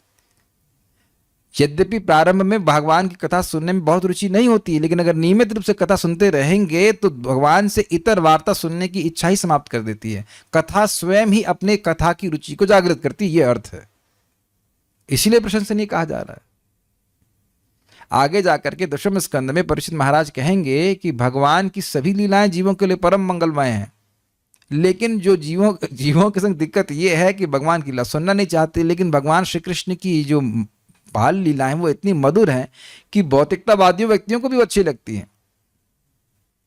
आप देखिए, अभी वो जो कृष्णा कार्टून बनाया गया था वो बनाया गया और बहुत प्रसिद्ध, वालों को बड़ा अच्छा लगा, लेकिन भगवान पुरुषावतार के कोई पर कार्टून नहीं बनाया गया। आप देख लीजिए, है ना, वो कुछ इस्कॉन के भक्तों ने, किसी भक्तों ने बनाया था ना, वो कृष्णा मूवी था, क्या लिटिल कृष्णा क्या नाम था, है ना, लिटिल कृष्णा, उसी से आपका नाम रखा हमने, लिटिल कृष्णा। तो लिटिल कृष्णा मूवी बनाई गई, वो बच्चों को बड़ी प्रिय लग रही थी। लेकिन ग्रेट महाविष्णु अभी तक कोई अवतार नहीं आया है ना, अवतार तो है ऐसी कोई मूवी नहीं बना रहा है। तो बच्चों तक को अच्छी लगती है। हम राजस्थान में हम लोग बस पार्टी लेके गए, मैं कथा कर रहा था तो पूतना के बारे में हम कुछ बोल रहे थे, तो वहां का बच्चा, उनके घर का बच्चा भी बोला, हाँ हाँ पूतना को तुम जानते हो। पूतना के बारे में तो जानता है कैसे? तो बाद में मालूम चला कि लिटिल कृष्णा मूवी देखी उसने, है ना। कितने प्यारे लगते हैं ना कृष्णा, क्यूट कृष्णा, इस प्रकार से। तो कृष्ण की लीलाएं तो वह भौतिकतावादी व्यक्ति को भी अच्छी लगती हैं, और वो सुनता है तो उसकी सारी वार्ता, दुनिया की सुनने की वार्ता नष्ट हो जाती है। तो कई बार हम लोग को बोला प्रभु जी अब पढ़ने में मन नहीं लगता है, तो अच्छा है, जड़ विद्या ये मायर वैभव जीवे को करे कथा। जो आपको कथा बना रहा विद्या वो अच्छा ना लगे तो उसका मतलब सही है ना। जो इंसान बनाने वाली कथा है, जब कोई इंसान बना देगी तो गधा बनाने वाली कथाएं अच्छी नहीं लगेंगी, स्वाभाविक सी बात है। ठीक है, आगे बढ़ते हैं। तो ये श्रवण वासना को, अन्य वार्ता की श्रवण वासना को सुखा देता है। समझ रहे हैं, ध्यान से सुनिएगा। अन्य वार्ता की श्रवण वासना को सुखा देता है, लेकिन भगवत वार्ता की श्रवण वासना को सुखाता नहीं है, उसको तो और बढ़ाता है। देखिए बड़ी रुचिकर बात है। मैं पानी पी रहा हूं, क्यों प्यासा हूं, खाली फॉर्मेलिटी के लिए नहीं पी रहा हूं। अब आप बताइए, ऐसा पानी जो पीने पर प्यास बढ़ा दे, तब आप क्या करेंगे? पिएंगे, और पीने से क्या होगा? और प्यास बढ़ जा रही है। तो अब आप कहेंगे प्रभु तब रुक जाएंगे जब हमारा पेट भर जाएगा। लेकिन मान लो ये कह दे कि पेट भरने के नियम नहीं है। अब समझ में आ गया आप लोगों को? हाँ, तृष्णा बढ़ ही जाए। जितना कृष्ण के बारे में सुनते हैं उतना कृष्ण को प्राप्त करने की, कृष्ण के बारे में सुनने की इच्छा बढ़ जाती है। कितना सुंदर बातें हैं ना ये। तो जब वो बात आप समझ रहे होंगे कि अब जब श्रवण वासना, कृष्ण की श्रवण वासना बढ़ती ही जा रही है, तो अन्य वासनाओं का स्थान तो समाप्त होता ही जाएगा कि नहीं? एक समय आएगा कि कोई भी इच्छा नहीं आएगी। देखिए, इस बात को हम लोग प्रथम स्कंद में भी सुन चुके हैं। जब भगवान श्री कृष्ण हस्तिनापुर से जा रहे थे तो सब पांडव लोग बिल्कुल व्यग्र हो गए थे, परेशान हो गए थे। तो वहां पे सूत गोस्वामी जी कहते हैं कि जिन कृष्ण के सत्संगाद मुक्त दुःसंगो, अगर कोई सर्च नहीं कर पाएगा, लेकिन सत्संग के प्रभाव से जिसने दुसंग को त्याग दिया है, अर्थात पत्नी और बच्चों की आसक्ति को त्याग दिया, तो वह भी भगवान की कथा को नहीं त्याग पाता। तो जिन भगवान के संग पांडव जन सोए थे, खाए थे, उनके विरह को वह कैसे सहन कर सकते हैं? जिनकी कथा इतनी मादक है, वह भगवान कितने आकर्षक होंगे, ये कहने का अर्थ है। तो इस तरह से हमने कथा की महिमा को सुना। उनको, हे नारद, मैं अनुक्रमिष्ये, अर्थात क्रम से कथा कहूंगा, अतः इस कथामृत का तुम आपीयताम अर्थात पान करो। आपीयताम का अर्थ मैंने समझा दिया, आस्वादन करो, केवल सुनो मत। समझ पा रहे हैं? सुन लेने का मतलब ये नहीं कि आस्वादन कर रहा है, एक एक शब्द, एक एक अक्षर का वह आस्वादन कर रहा है, इसका अर्थ है ये आपीयताम। कानों से पियो, और दो कान है, एक खराब हो जाए दूसरे से सुनो। क्या श्लोक है, दिखाइए। हाँ, श्रीमद् भागवतम के प्रथम स्कंद के 10वें अध्याय का 11वां श्लोक है। सत्संगान मुक्त दुःसंगो हातुम नोत्सहते बुधः कीर्त्यमानम यशो यस्य सकृद आकर्ण रोचनम। एक बार भी कानों को अगर अच्छा लग गया, एक बार भी अगर कानों को से कथा सुन ली है, और अगर उसने दुसंग को त्याग दिया है भक्तों की संगति में आकर के, तो वह कथा को अब नहीं त्याग सकता, ये बोला गया है। तस्मिन्यस्ते धिया पार्थ सहेरन विरहम कथम दर्शन स्पर्श संलाप शय्यासन भोजने। तो उन पांडवों का तो कहना ही क्या, जो न्यस्त धिया थे, उनकी धिया, उनकी बुद्धि तो भगवान में ही न्यस्त अर्थात स्थित थी। सहेरन विरहम कथम, वह भगवान के विरह को कैसे सहन कर सकते थे, जबकि वह दर्शन उनका करते, रोज उनको स्पर्श करते, उनसे बातचीत करते, खाते सोते, भोजन करते साथ में बैठते भी थे। तो आप समझ सकते हैं कि भगवान, समझ रहे हैं ना बात, जो लोग दुसंग को त्याग दिए हैं भक्तों की संगति में आने से, वह एक बार भी कथा का आस्वादन कर लेते हैं तो कथा छोड़ना नहीं चाहते। तो पांडव जन उन भगवान कृष्ण के वैरय को कैसे सहन कर सकते थे, जिनकी बुद्धि, जिन पांडवों की बुद्धि भगवान में ही लगी हुई थी। ये सब बातें हैं बाल प्रबोधनी। बात तो देखिए ये है कि जो व्यक्ति भगवान की कथाओं को सुन रहा है, उसने कुछ ऐसी व्यवस्था कर ली कि बस वह जी गया और कथा को सुना तो वह भगवान को जीत लेगा। वो जी भर गया और जी भर के कथा सुनी, समझ आ गया? जी भर गया वह केवल जी भर गया, मतलब बस जीवित रह गया, ज्यादा उसने कुछ ऐश्वर्य नहीं इकट्ठे किए, और बोला कान एक्टिव रहे, सुनाई पड़ रहा है, जिंदा हो, सुनाई पड़ रहा है, हाँ, जिंदा है, सुन रहे सुन रहे सुन रहे, और जी भर के कथा सुनी, खूब जम के कथा सुनी, तो वह भगवान को जीत लेगा। ज्ञाने प्रयासमुदपस्य नमन्त एवा जीवन्ति सन्मुखरितं भवदीयवार्तां स्थाने स्थिता श्रुतिगतां तनुवां मनोभि ये प्रायशो जितोप्यसित स्त्रीलोक्याम्। तो ये सब बातें ज्ञान के प्रयास को त्याग करके जो भक्तों के मुख से, जो कि मुखर हैं, भक्त लोग भगवान के बारे में बोलते ही रहते हैं, जीवंती सन्मुखरितम भवतीय वार्ताम, आपकी वार्ता को सुन के वैष्णवों से जीता है। स्थाने स्थितः श्रुतिगताम, अपने स्थान में ही रहता है और श्रुतिगत रहता है, भगवान के बारे में सुनता है। ये प्रायशो जितोप्यसित स्त्रीलोक्या, जो भगवान प्रायः किसी के द्वारा भी जीते नहीं जाते, वह इस व्यक्ति के द्वारा जीत ले जाते हैं। तो ये श्रवण की महिमा है। ब्रह्मा जी इस बात को बोल रहे हैं, यहां भी हम ब्रह्मा जी सुन रहे हैं, कानों के कषाय को ये कथाएं नष्ट करने वाली हैं, बाल प्रबोधनी। इस प्रकार शक्त्यादि रूप भगवान के अवतारों को कहकर उनके साक्षात अवतारों का पूर्ण रूप से कथन अशक्य होने से प्राधान्य रूप से उनके कथन को कह रहे हैं। समझ में आया?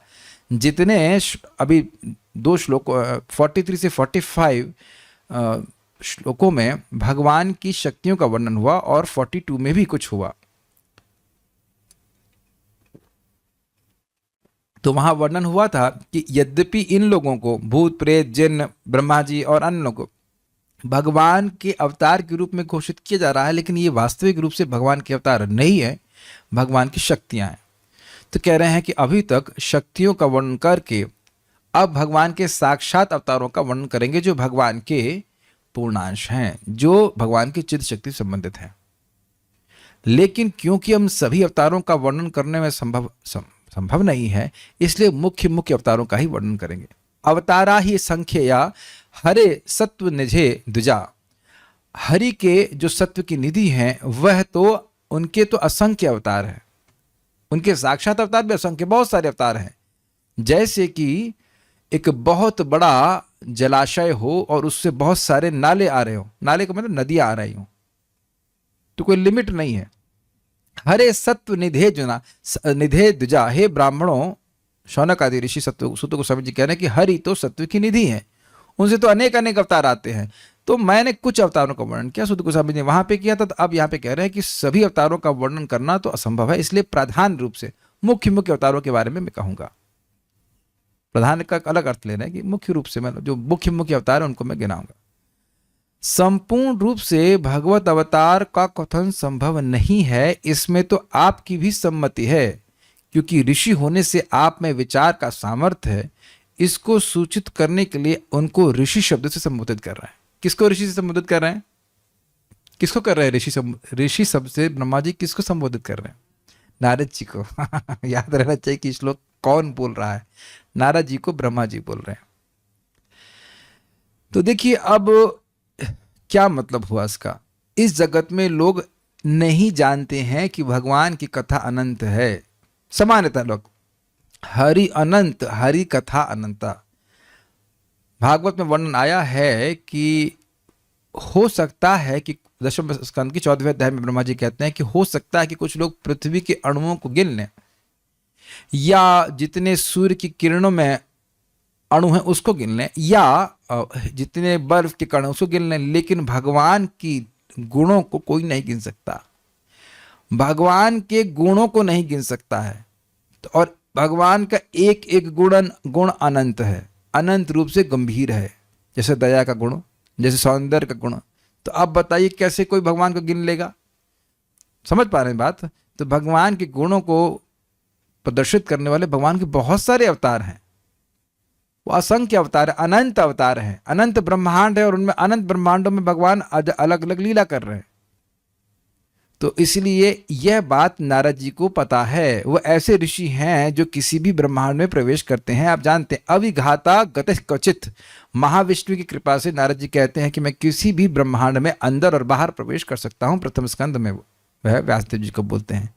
तो आप ऐसे ऋषि हैं, ब्रह्मा जी कह रहे हैं आप ऐसे ऋषि हो जो किसी भी ब्रह्मांड में प्रवेश करने का सामर्थ्य रखते हैं। आप इस बात को जानते हो कि भगवान की सभी लीलाओं को, सभी कथाओं को कहना संभव नहीं है। ये आप समझते हो, आपके पास विचार शक्ति है, आपके अंदर ये सामर्थ्य है, तो आप इसलिए वो कह रहे हैं कि मैं प्रधान रूप से जो भगवान की लीला है उनको वर्णन करूंगा। ठीक समझ में आ रहा है?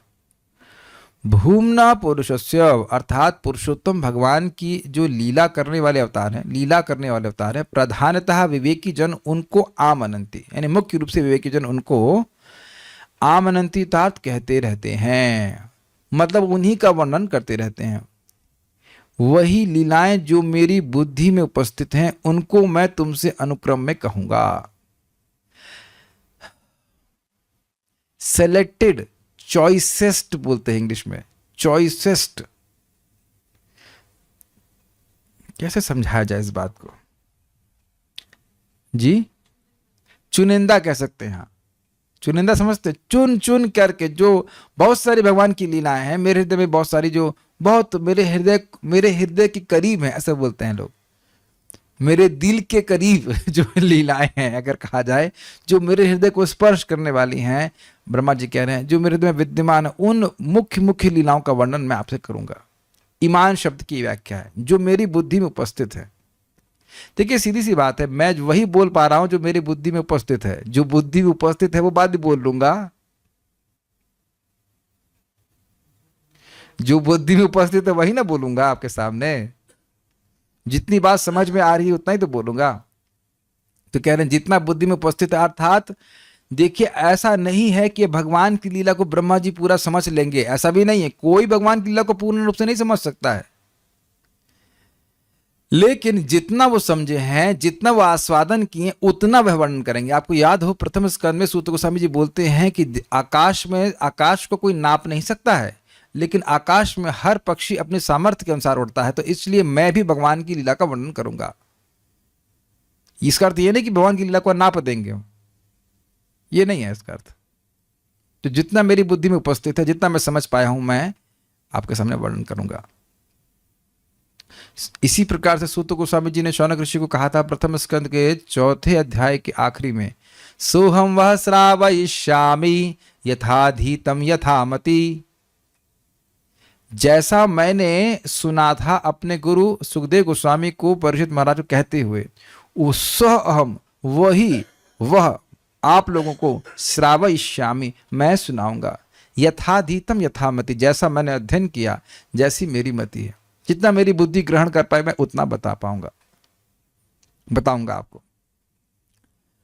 उनको अनुक्रम से आपके द्वारा पिया जाए, अर्थात पीकर अंतःकरण में स्थापित की जाए। ये बहुत सुंदर अर्थ है। पियताम क्यों कह रहे हैं, देखिए कितना सुंदर व्याख्या किया है।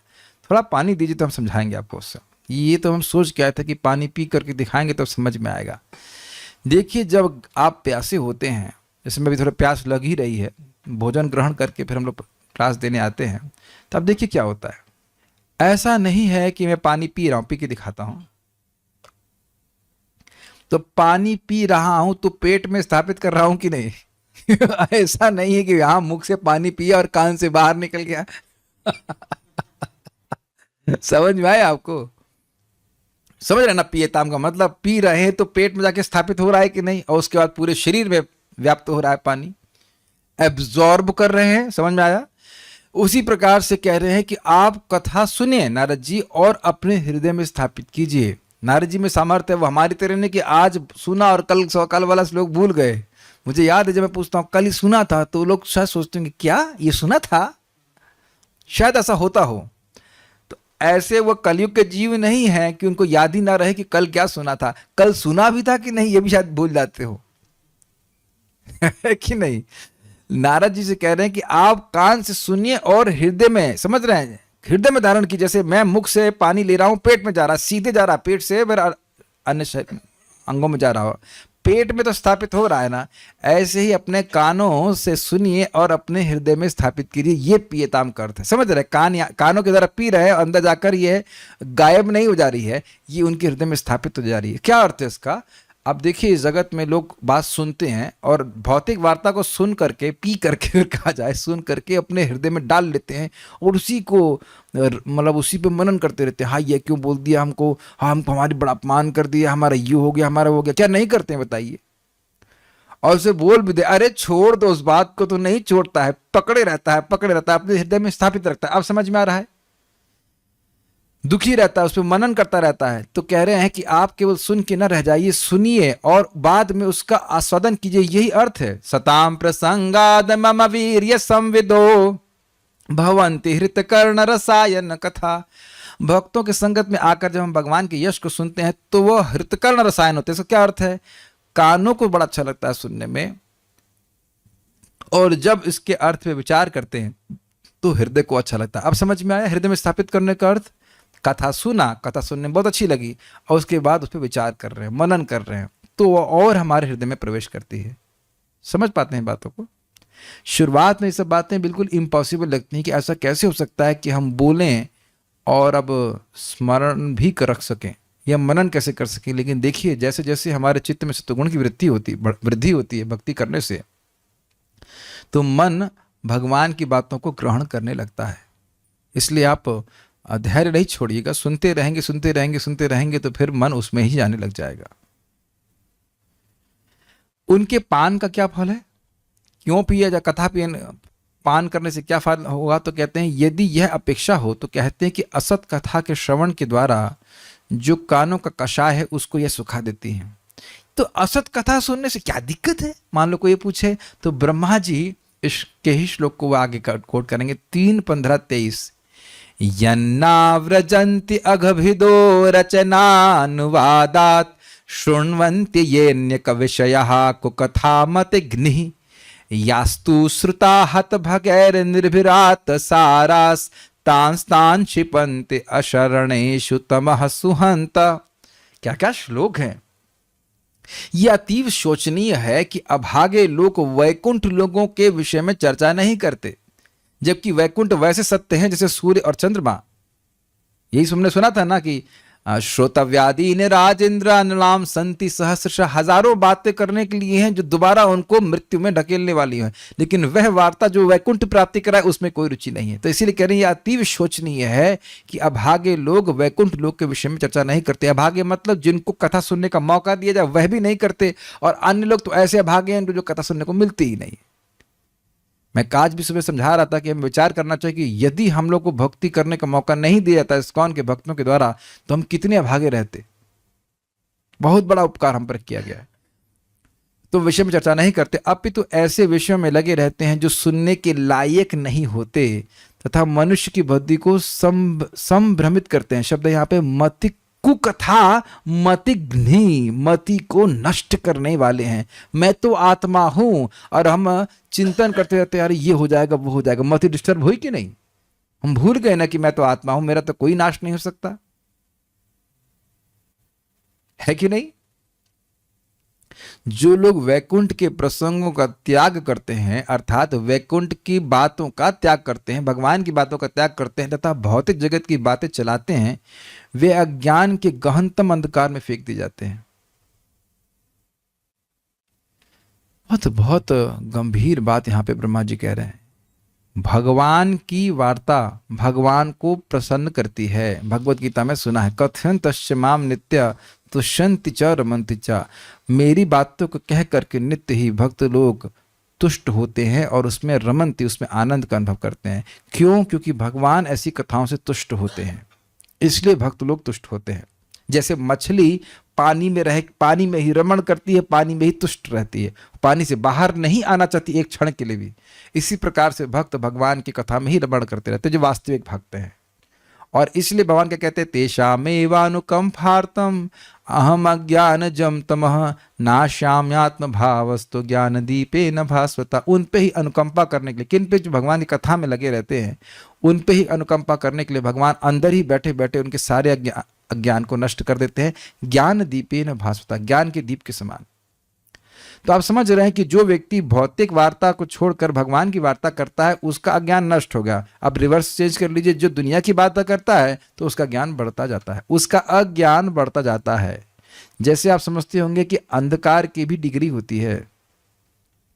एक अंधकार एकदम से कहते हैं गुप्त अंधकार, जिसमें आपको अपना हाथ भी नहीं दिखता, और एक अंधकार होता है उसमें कुछ कुछ दिखता है, कुछ कुछ प्रकाश है, कुछ अंधकार, ऐसे करके। तो जितनी भौतिक वार्ता हम बढ़ाएंगे उतना ही हमारा ज्ञान बढ़ जाएगा। इसीलिए मैं देखता हूं कि हमारे कुछ स्टूडेंट जब कथा वथा जब ड्रॉप कर देते हैं, हम डराने के लिए नहीं बोले, सिद्धांत बोल रहे हैं, जब वो कथा छोड़ देते हैं तो उनका जप भी बंद हो जाता है। उनको नहीं दिखाई पड़ता है कि भाई इस जप से मैं भगवत प्राप्ति कर लूंगा। एक इंडोनेशिया के डिवोटी हैं, बहुत अच्छा भक्ति कर रहे थे, बहुत अच्छी भक्ति। मैं जब बाली गया तो एक जगह बैठ के ही जप कर लेते थे, पूरा एक जगह। मैंने बस बोला और वो जप करना शुरू करते। मैं आश्चर्य के, तुमने कहा वाह, ये तो हिल भी नहीं रहा। फिर क्या मैसेज आया, प्रभु जी मेरी साधना बहुत डाउन हो रही है, ये हो रहा है, वो हो रहा है। सरप्राइज्ड। ऑब्वियसली वो मेरी कथा नहीं सुन पा रहे हैं, लेकिन भक्तों की संगति से दूर होने के कारण वो भजन छूट रहा था उनका। तो फिर वापस आए, तो हमने कहा ठीक है, आप 5:30 बजे जब वहां होता है तो यहाँ पे 3 बजे होता है, तो यहाँ भक्त तो 3 बजे माला करना शुरू करते हैं। एक ही दिन में, अगले ही दिन मैंने मैसेज किया, थैंक यू प्रभु जी, मेरी माला 7:15 पे हो गई। तो क्या एक ही दिन में इतना परिवर्तन आ गया? यानी कि सामर्थ्य है, भक्तों का संग का ये सामर्थ्य है कि एक ही दिन में आपके अंदर परिवर्तन ला सकते हैं। मुझे याद है हम पहली बार मंगल आरती किए थे मंगलोर टेम्पल में, पूरी रात जग के, और 16 माला कर दिया था सबके साथ। उससे एक दिन पहले तक मैं 2 माला करता था और मुंह दर्द कर रहा था, हरे कृष्णा हरे कृष्णा, ऐसे पूरा मुंह से हवा निकल रही थी, लेकिन क्योंकि भक्तों के संग बैठे तो कर दिया था।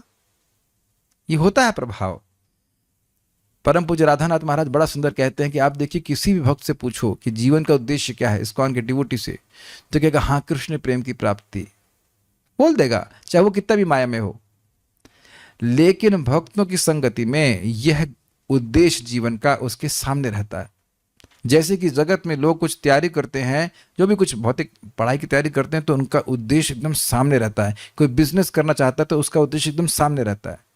अच्युत शरणा माता जी गलत तो नहीं कह रहे हैं। जब आप एग्जाम की तैयारी कर रहे थे तो आपको याद रहता था ना कि हर दिन आप किस एग्जाम की तैयारी कर रहे हो? Is it not? Can you make the point? Can you understand the point? कोई भी व्यक्ति कंपटीशन की तैयारी कर रहा होता है, उसको हर दिन उसको याद रहता है कि मुझे कंपटीशन देना है। अगर भूल जाएगा तो पढ़ाई क्यों करेगा? एक दिन भी पढ़ाई क्यों करेगा? मैं फिर से रिपीट कर रहा हूं, अगर किसी को कंपटीशन निकालना है तो हर दिन उसको याद रखना पड़ता है कि मैं कंपटीशन निकालूंगा, तब तो 10 घंटे 8 घंटे पढ़ता है। अगर भूल जाएगा तो बताइए पढ़ेगा? आप मेरी बात समझ रहे हैं, डेप्थ समझ रहे हैं इस बात की? अगर वो भूल जाए कि उसे एग्जाम देना है तो क्या वो एक दिन भी पढ़ेगा? चाहे क्या वो कल भी पढ़ेगा? बिल्कुल नहीं पढ़ेगा, बिल्कुल नहीं पढ़ेगा। वो तपस्या है, लेकिन वो तपस्या करने के लिए ज्ञान होना चाहिए कि मैं तपस्या कर क्यों रहा हूं। अग्रीड? बहुत बहुत ही ज्वलंत एग्जाम्पल। अगर भूल ही जाओ कि एग्जाम देना है तो क्यों पढ़ेंगे बताइए? तो अगर भूल ही जाए व्यक्ति कि मुझे वैकुंठ जाना है तो फिर क्यों जप करेगा ना? उसको लग सकता है ये इतनी लंबी क्लास क्यों हो रही है, हो सकता है वो सोचे। लेकिन अगर ये समझे कि यही तो करने की ट्रेनिंग मिल रही है कि यही जीवन हो जाए, अब हम अनंत काल तक हम कथा ही सुनते रहें, यही तो हमारी स्वरूप स्थिति है, तो ये सब बातें कैसे समझेगा? कथा में सुनने से आएगा, कथा सुनेगा। हमको बहुत अच्छा लगा, आज एक भक्त हमको बोल रहे थे, हम नाम नहीं बोल रहे हैं, मुझे क्या क्या करना जरा बताइए। आपने वो 9 बजे खाने के लिए बोला था, 5 बजे खाने को बोला था, और कितने बजे खाने को बोला था, क्या करना था, आप डिटेल में पूछ रहे थे। हमें बड़ा अच्छा लगा किस प्रकार से अपने जीवन को ढाले हुए हैं वो, कि पूरा कथा सुनते हैं, जब करते हैं। हम नाम नहीं बोलेंगे, नाम बोलने से तो वो कहीं नजर लग जाएगी, मेरी नजर न लग जाए उनको। वेरी हैप्पी कहते हम, और आपको हम बड़े खुश हैं, हम बड़े खुश। हमने कहा हाँ, तो खुश रहने का फॉर्मूला आपने सीख ही लिया। दुख ग्राम विमुच्यते, सुबह शाम जब भगवान की कथा सुनेगा, नाम जब करेगा, वो दुख उसके पास आएगा कैसे बताइए? दुख तो मन में अनुभव होता है ना, और मन तो भगवान की कथा में लगा हुआ, तो दुख कैसे होगा? आ ही नहीं सकता। इसीलिए कह रहे सुपेशान अर्थात सुंदर या मनोहारी। तात्पर्य, जैसा कि श्रीमद् भागवत 1.5.8 में प्रारंभ में कहा गया है कि मनुष्य श्रवण करके तब तक पूर्ण संतुष्ट नहीं हो पाता जब तक उसे भगवान के दिव्य कार्यकलापों के श्रवण करने का अवसर प्राप्त न हो। बहुत अच्छी बात है, बहुत अच्छी बात है। इस जगत में वस्तुएं प्राप्त होती हैं और वह वस्तुएं प्राप्त करके हमारे हृदय में एक और ग्लानि का निर्माण कर देते हैं। ग्लानि पहले से ही है कि ये वस्तु हमको प्राप्त होगी तब हम सुखी होंगे, और वो वस्तु प्राप्त होकर के और एक और ग्लानि का निर्माण कर देती है कि और चाहिए। समझ रहे हैं? और कथा एक बार वहाँ अट गई उस खाली स्थान में तो वह किसी को आने नहीं देती। समझ में आया? जैसे मान लीजिए आपके रूम में बहुत बड़ा, घर में बहुत बड़ा फ्रिज है, तो दूसरा फ्रिज नहीं ला पाएंगे, अरे ये तो ये हट नहीं रहा है। तो भगवान की कथा हमारे हृदय में भर जाती है। समझ में आया आपको? तो हृदय की ग्लानि समाप्त, न शोचती न कांक्षती। जब तृप्त है तो तृप्त है। Does it make sense? जब संतुष्ट है तो संतुष्ट है, उसको अब और कुछ नहीं चाहिए। उसे भोजन करके आप संतुष्ट हो जाते हैं तो और भोजन नहीं चाहिए। समझ में आया? तो कथा के द्वारा ही ब्रह्मभूत अवस्था प्राप्त हो जाएगी। न शोचती न कांक्षती तजति अन्य स्प्रियहाम जना, ये बोल रहे हैं। तब तक संतुष्ट नहीं होगा जब तक श्रवण करने का मौका ना मिले, और खूब जम के श्रवण नहीं करेगा तब तक वह सुखी नहीं हो सकता। दुष्यंति च रमन्ति च। अतएव इस श्लोक में ब्रह्मा जी भी भगवान की दिव्य लीलाओं की बताने के महत्व पर बल देना चाहते हैं कि किस प्रकार भगवान इस भौतिक लोक पर आते हैं और स्वयं को प्रकट करते हैं। तो यानी कि ब्रह्मा जी भी सुखी हो रहे हैं, नारद जी भी सुखी हो रहे हैं भगवान की लीलाओं का वर्णन करने में, जो कि अगले अध्याय में आने वाला है। प्रत्येक जीव में सुहावने समाचार सुनने की प्रवृत्ति होती है। अतएव हम में से प्रत्येक व्यक्ति को रेडियो स्टेशनों द्वारा प्रसारित समाचार तथा वार्ताएं सुनने अच्छी लगती हैं। लेकिन कठिनाई तो यह है कि इन सारे समाचारों को सुनकर कोई भी व्यक्ति हृदय में तुष्टि का अनुभव नहीं करता। इस असंतुष्टि का कारण यह है कि हमारे अंतरतम के साथ इन संवादों का कोई मेल नहीं हो पाता। ब्रिलियंट स्टेटमेंट भाई। पहले तो आप जीवन में घटित होते हुए देखिए, मजा आ जाएगा सुन करके। आपने देखा है कि हम सभी लोगों को स्मार्टफोन चलाने की अर्ज है।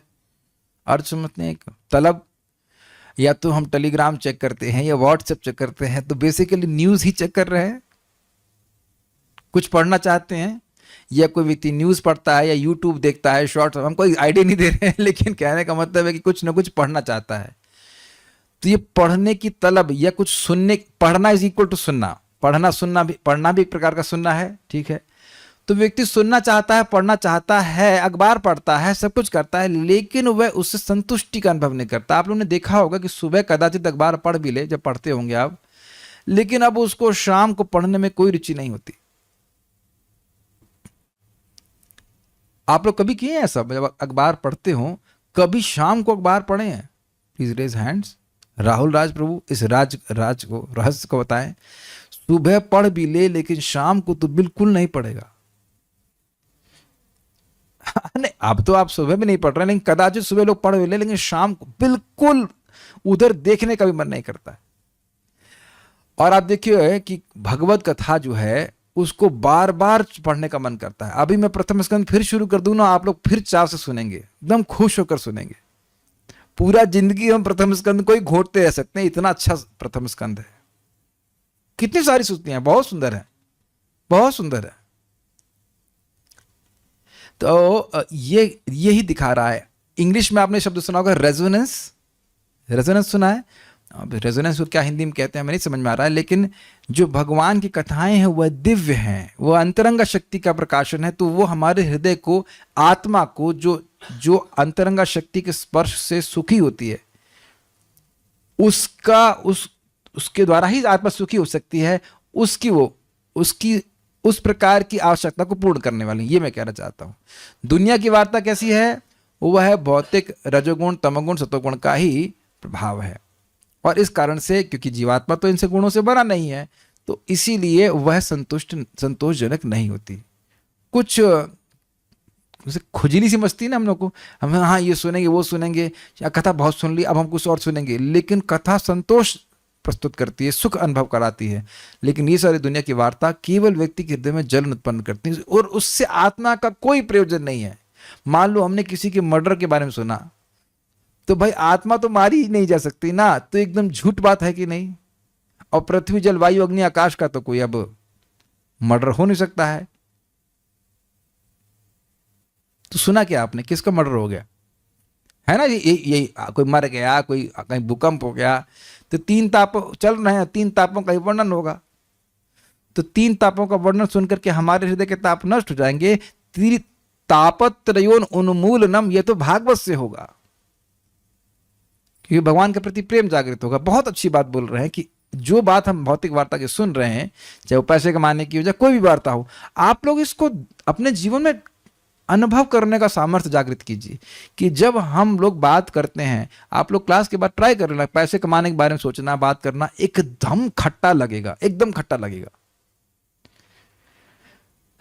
हम ये नहीं कह रहे कि कीजिए, लेकिन करना भी पड़े मान लो किसी को, तो वह महसूस करेगा कि उसके बारे में चिंतन करना और बात करना वह एकदम समय की व्यर्थता है। और आप पता क्या समझो, अभी मान लो हमको घड़ी 7 सवा 7 बज रहा है, एनीवेज घड़ी रुक गई है तो अभी तो 7:20 हो रहा है, अभी तो 20 ही मिनट हुए नहीं, 8:22 हो रहा है। अब मान लो हम 9 बजे मरने वाले हैं, तो अब आप बताइए कि जो भौतिक वार्ता उसकी वैल्यू क्या है। अब आप बताइए, क्या ये संभव नहीं कि 9 बजे नहीं मर सकते? तो 9 बजे मर रहा है, तो हाँ, ये सारी जो हमने भौतिक वार्ता करी वो एकदम औपचारिकता है, व्यर्थता है, टाइम वेस्ट किया हमने, है कि नहीं? यद्यपि माया हमको प्रेरित करती है, करो करो, बात करो बात करो।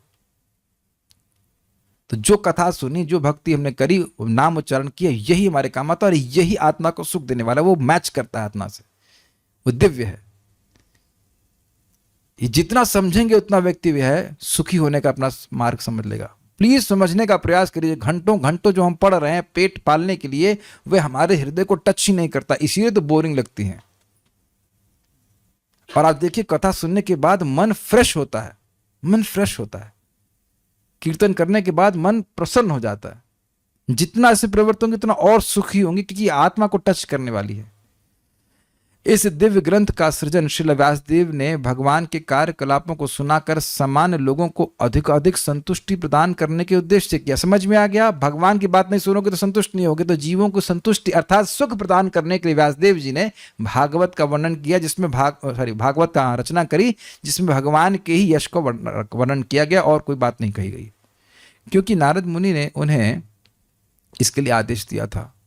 भगवान के ऐसे कार्यकलाप मुख्यतः 2 प्रकार के हैं। पहला भौतिक सृजनात्मक शक्ति की संसारी अभिव्यक्ति से संबंधित है, जिसका भी वर्णन हुआ था पुरुषावतारों के संबंध में, और दूसरा देश काल के अनुसार विभिन्न अवतारी रूपों में उनकी लीलाओं से संबंध है, जिसका वर्णन अभी आप आगे सुनने वाले हो।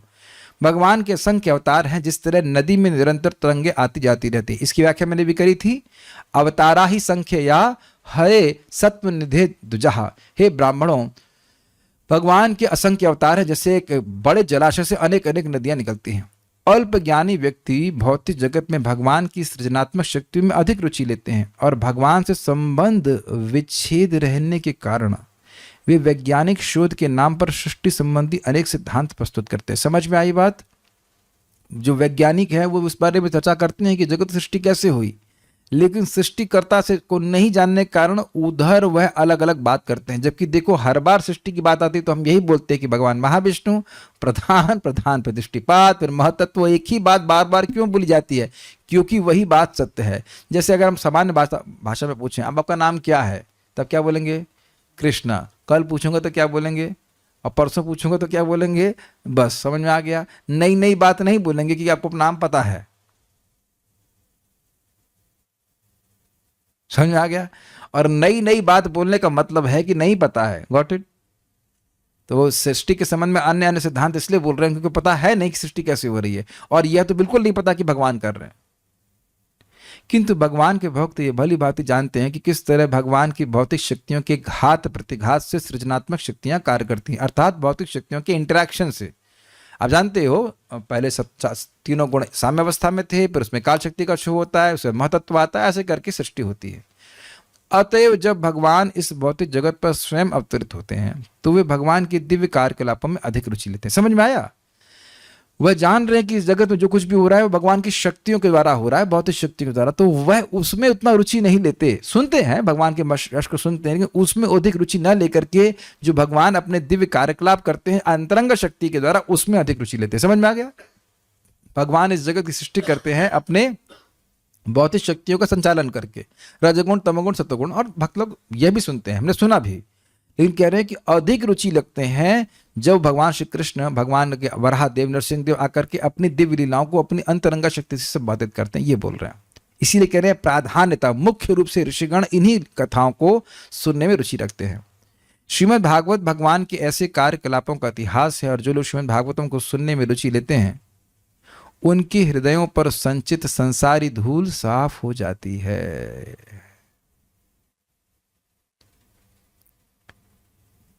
ये जो अज्ञान है जिसके कारण मैं अपने को देह मान रहा हूं और ये मान रहा हूं कि मेरा भगवान से कोई संबंध नहीं है, ये जैसे जैसे हम भागवत सुनते जा रहे हैं वैसे वैसे हमारा हृदय शुद्ध होता जाता है, और जितनी मात्रा में हृदय शुद्ध होता जाता है उतनी मात्रा में व्यक्ति को और ये भावना होती है कि मुझे कृष्ण की ही सेवा करनी है, ये मेरा एकमात्र कर्तव्य है। और जब यही भावना बनी रहेगी तो फिर यही करेंगे, और फिर यही करेंगे तो ये भावना और बढ़ जाएगी। सिंपल सी बात है। बाजारों में हजारों रद्दी ग्रंथ हैं, किंतु जो व्यक्ति श्रीमद् भागवत में रुचि उत्पन्न कर लेता है वह ऐसे गंदे साहित्य में रुचि खो देता है। बहुत अच्छा संस्कृत श्लोक है, भूल रहा हूं। जिसने भागवत में रुचि उत्पन्न कर ली, न विद्यते रुचि क्वचित, अन्य जगह उसकी रुचि नहीं होती। बहुत स्पष्ट आप समझ जाओगे। चौथी क्लास को जैसे पास करते थे तो वो किताब रद्दी में फेंक देते थे कि नहीं? पांचवी पास किए तो वो किताब से कोई मतलब नहीं। हाँ, मतलब अगर होता तो छोटे भाई को होता जो बाद में पीछे आ रहा होता। लेकिन क्या कभी जीवन में सोचे कि गीता को रद्दी में फेंक देंगे? हम एक बार गीता पढ़ा चुके हैं, फिर गीता पढ़ा रहे हैं, मन करता फिर से गीता पढ़ाएं। बताइए, कभी तृप्ति ही नहीं होती है। तो ये दिव्य ग्रंथ है और ये सर्वश्रेष्ठ ग्रंथ है श्रीमद्। हाँ, इस प्रकार श्री ब्रह्मा जी भगवान के प्रमुख। एक मिनट रुक जाइए। क्या ये हमारे लिए कितना अच्छा हो जाएगा अगर हम भागवत में रुचि रखें? आप लोगों को पुराने जमाने की बात याद हो अपनी? मैं अपनी बात कर रहा हूँ कि एक कॉमिक्स पढ़ते थे, मतलब बहुत पहले की बात कर रहे हैं। और मनोहर कहानी तो ऑब्वियसली वो नहीं पढ़ते, माता जी लोग पहले होती थी। मैं बोल रहा हूँ अन्य, मतलब वटेवर, मेरा कुछ साइंस में इंटरेस्ट है, साइंस फिक्शन की किताब पढ़ते थे, कुछ पढ़ते थे। एक बार पढ़ा, दो बार पढ़ा, छोड़ दिया, फिर अगली किताब, फिर अगली मैगजीन, ऐसे करते थे, सब लोग करते थे। वो हमारे लिए कितना बड़ा मोक्ष मिल गया इन सब चीज़ों से। आप में से काफ़ी लोग उत्साहित होंगे ना कि अब क्या होगा अगले अध्याय में भागवत के। मैं भी उत्साहित हूँ। क्या टीका बोली जाएगी, कि क्या क्या शब्दों के अर्थ निकाले जाएंगे, क्योंकि पढ़ तो ऊपर ऊपर से मैं भी चुका हूँ, लेकिन ऐसे नहीं पढ़ा कि इस शब्द का ये अर्थ है, इस शब्द का ये अर्थ है। आप देख रहे हैं कि ऐसे हम लोग छोटे बच्चे की तरह हैं और एक समुद्र के अमृत का समुद्र उसके पास जा रहे थे कि इसमें क्या रत्न मिलेगा। अगले हर दिन कुछ रत्न मिलता है। क्या आचार्यों ने उसे विचार किया है? तो अब देख सकते हैं कि उसमें हम प्रविष्ट हैं। तो अब क्या, कौन सी मैगजीन बोल रही है, उसमें क्या रुचि है बताइए? वो बोल भी क्या सकते हैं, क्योंकि वो बोलने के लिए कुछ है ही नहीं। समझ गए ना? इस प्रकार श्री ब्रह्मा जी भगवान के प्रमुख अवतारों का वर्णन करने का प्रयास कर रहे हैं, जिससे नारद उन्हें दिव्य अमृत की भांति पी सके। इस प्रकार श्रीमद् भागवत के द्वितीय स्कंध के अंतर्गत पुरुष सूक्त की पुष्टि नामक छठे अध्याय के भक्ति विधान तात्पर्य पूर्ण हुए। एक बात कहना चाहता हूं, लोगों को याद देना चाहता हूं कि यहाँ पे इस अध्याय में जो वेद में पुरुष सूक्त की प्रार्थना है भगवान विष्णु की, उन्हीं श्लोकों को उद्धरण करते हुए ब्रह्मा जी ने नारद जी के प्रश्नों का उत्तर दिया, जो नारद जी ने 5वें अध्याय में प्रश्न ब्रह्मा जी से किए थे। सृष्टि के संबंध में सुखदेव गोस्वामी से परीक्षित महाराज ने प्रश्न किए थे, और उन प्रश्नों के संबंध में सुखदेव गोस्वामी ने कहा कि ये ऐसे ही प्रश्न नारद जी ने ब्रह्मा जी से किए थे। तो वो 5वें अध्याय की शुरुआत हुई थी, और उसका प्रश्न का उत्तर देते हुए ब्रह्मा जी अब पुरुष सूक्ति की श्लोकों को, जो वेद के हैं, उसको अपने जो श्लोक ब्रह्मा जी ने बोले हैं वहां पुष्ट किए थे। इसीलिए इस अध्याय का नाम पुरुष सूक्त की पुष्टि है। जो पुरुष सूक्त श्लोकों में प्रार्थना में वर्णन हुआ वही यहाँ पे ब्रह्मा जी पुष्ट कर रहे हैं। उसको पुष्ट मतलब सर्टिफिकेशन में दोबारा से सत्यापित कर रहे हैं। जो आप समझ रहे हैं कि वर्णन करूंगा लीला अवतारों का, तो अगला अध्याय क्या होगा? भगवान के विभिन्न लीला अवतारों का वर्णन ब्रह्मा जी करने वाले हैं। तो कल या एक दो दिन तो हम लोग रिविजन करेंगे, फिर उसके बाद 7वां अध्याय भागवत का दूसरे स्कंद शुरू करेंगे। भगवान से प्रार्थना है भगवान से प्रसन्न हो और हमें बल दें कि हम लोग इस प्रकार से करते रह सकें। कुछ भक्तों का प्रश्न है तो मैं एक बार देख लेता हूं। हाँ,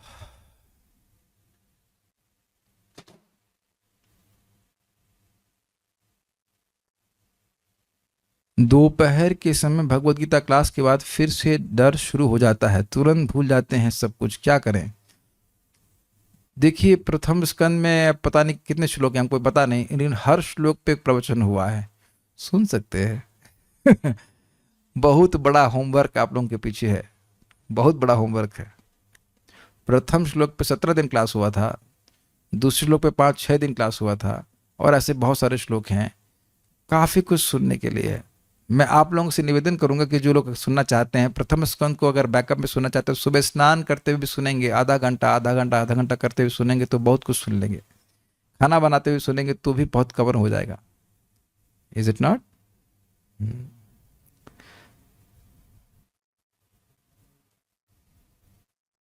गहनम अंधकार में फेंक दी जाते हैं, मतलब देहात्म बुद्धि या कि भौतिक जगत, दोनों में अंतर क्या है?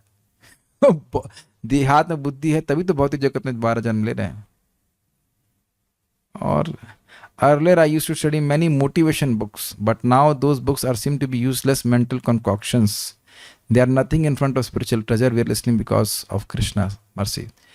तो ये बहुत अच्छी बात है, ये बिल्कुल बहुत अच्छी बात भक्त ने बोली कि यह दिखने लगता है कि उपन्यासकार का मन भगवान में संन्यासित नहीं है।